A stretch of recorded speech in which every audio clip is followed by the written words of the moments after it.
Pastries and champagne. What could be better than enjoying that on a hot, sunny Sunday morning? Sunday? Just Sunday? So what about Saturday? What about Tuesday? Wednesday, Thursday? If you want to. Any day of the week. So champagne for breakfast, doesn't it sound kind of romantic? Type of thing, or a luxury kind of aspirational lifestyle. Now I've had champagne for breakfast, funny enough, with a host of different kind of dishes. I don't think I've done it with pastries. I had it like with the scrambled egg and the smoked salmon and whatnot, and it's quite nice. It's different to have champagne that early in the morning. Usually later in the morning is better. Your palate's really ready for it, but it sounds good. And you've certainly got some Pastries Delight here on the Yes, I do. Normal croissants, chocolate croissant. We have cinnamon swirls, vanilla crowns, and raspberry Danish. Raspberry, and you've also got a couple of apple slices, a little bit of banana, and some avocados to give that kind of fresh fruit kind of experience as well. In my hand, have got the Roger-Constant Lemaire grower champagne, family producer, down in close to Epernay there, just west of Epernay. This is their Cuvée Trianon, which I believe is 4 years of aging on the lees, so in the bottle, and it is a combination of Chardonnay 40%, Pinot Noir more dominant with the 60%. And this is the family producer with 13 hectares to their name, and this one is a kind of a favourite for me. They're down in the Marne Valley, and they're very powerful, very punchy kind of champagnes I find that this family's got, and really good when they've had extra least contact for their wines.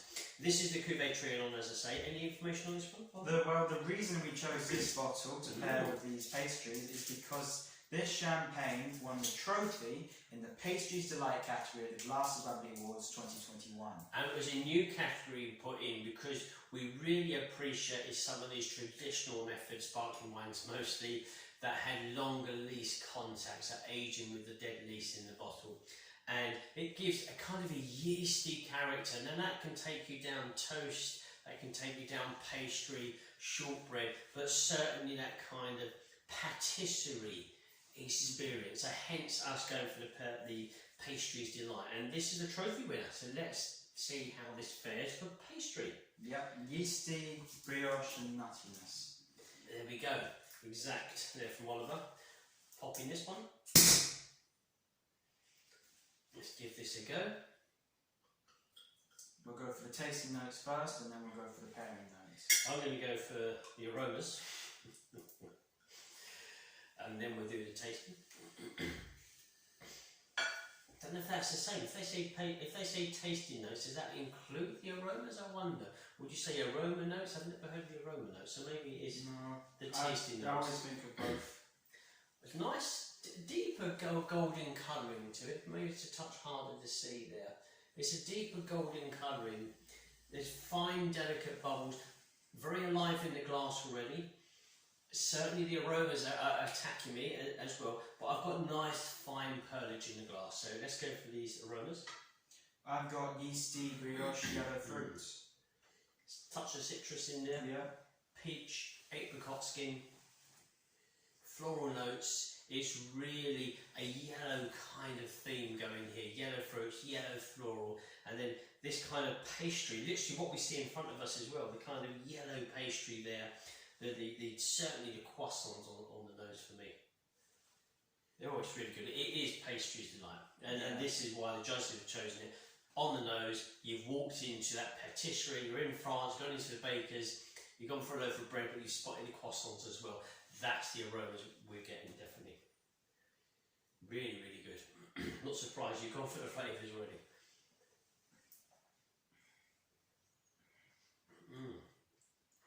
Smooth. Smooth, I thought that, yeah. Delicate, smooth, yeah. But it's complex. It's literally very, very layered. So even the way I'm speaking, that's what the wine's doing that to me. It's calming me down, it's relaxing me. And then it's taking me on this wonderful journey. All these layers of flavour, mostly steered towards this yeasty, yellow fruit, citrus taste experience, but you've got wonderful, deep yellow floral notes. oats, honeysuckle, certainly buttered croissant, Yeah. and yellow fruit, so apricot skin, apricot flesh, certainly the stone fruits from the over something like apples or it's really Likewise. good. But there's a touch of citrus in there, but it's not too acidic, it's not too zesty, it's just a nice gentle expression of the citrus of the lemon. But it's so calming, it's relaxing me down. Probably the people watching this can realise, hey, he's calmed down, he's quietened down. This is a really good meditation champagne as well. Really good. I'm going to have another sip. Okay, then let's go into the pairing. We're going to go into the pairing. Oliver's raring to go here. I'm going to pour some more. Do you want to try a few more bubbles in the glass? There we go. Do you want to do the croissant? I'm going to do, what's this, the cinnamon swirl. Cinnamon swirl.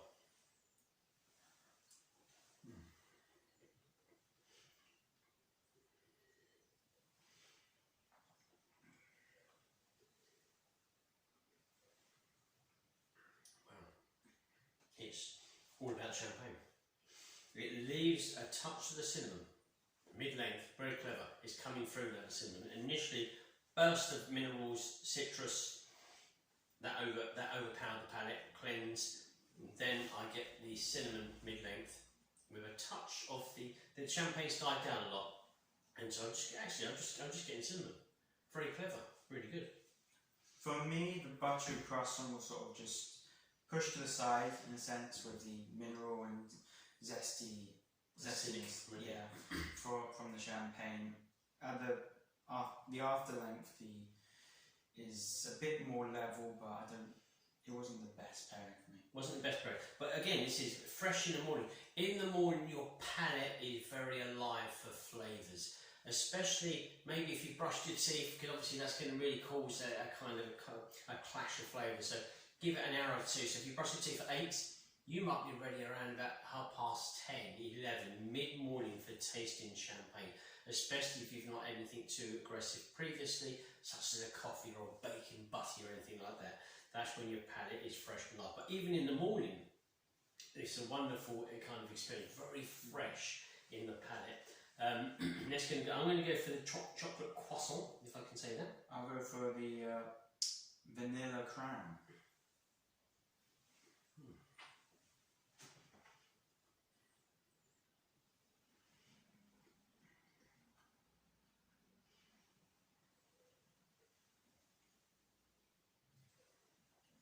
That was a much better pairing for me. The champagne came in and combined lovely with the vanilla and the pastry with minerals and I'd say lemon flavours, and it sort of cleanses the palate at the end, leaving just a little bit of pastry. That's a clever way, isn't it? Yeah, the palate cleansing towards the end. Yeah. For me, it's quite a deep dark chocolate. These are quite good. Pain au chocolat, so it's a bit hard to show you, but they're proper, really quality pain au chocolat. And the chocolate is quite intense. So when the champagne comes alongside, the sweetness from the chocolate and any sweetness from that champagne is kind of neutralised. It's leaving a very fresh yellow expression, fresh fruit expression in the background, but the dominance is the lovely dark chocolate tones in the palate. And as the length carries on, it's the chocolate that's still there. But palate cleanse, it's not sticky or it's not stuck to the palate, it's just a nice expression in the mouth for that dark chocolate. Lovely pairing, I really enjoyed that. Well, we have just one left. Should we go for one each? So this is the Danish. This is the raspberry Danish. Raspberry Danish.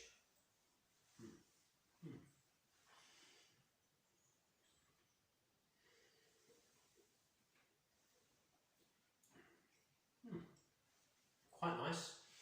The sugary element from the jam in the middle of the pastry there is quite dominant, but you initially get a nice citrus, refreshing burst from the champagne, but it's always there, that kind of, is it raspberry, strawberry? Raspberry. Raspberry is still there in the background, and as the mid-length to close continues, it's growing in dominance. So a nice burst from the champagne, and it's the pastry there that's really kind of taken the dominance in the palate. Yeah, I think I'm going to agree with you on that. The Sparkling wine comes in with its minerals, citrus, even yellow fruits. The jam is always there. It's toned down a bit when the champagne comes in, but it's through to the end. The pastry is lost for a moment, but then comes back at the close for me. Okay, let's just try.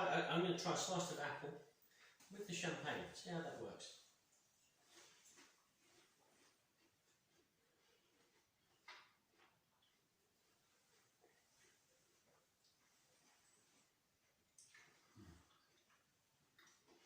As I expected. Very bitter initially, quite dry and bitter, and then gradually the apple comes back, and then the fruits come back from the champagne. But initially it's like, oof, it's very tight in the palate. But it's good combination, nice and fresh.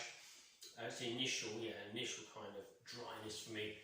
Didn't like that. Yeah, I'd say it's a fresh pairing. Well, there you go. Now you know, for breakfast time, especially to spoil somebody very special to you, what about a bottle of bubbly, champagne, and some pastry delights? Not bad. Well, for us, it didn't work too bad.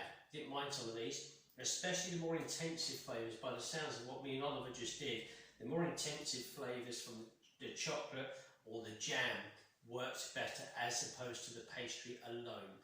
But nonetheless, really, really good. So, there we go. Pastries Delight.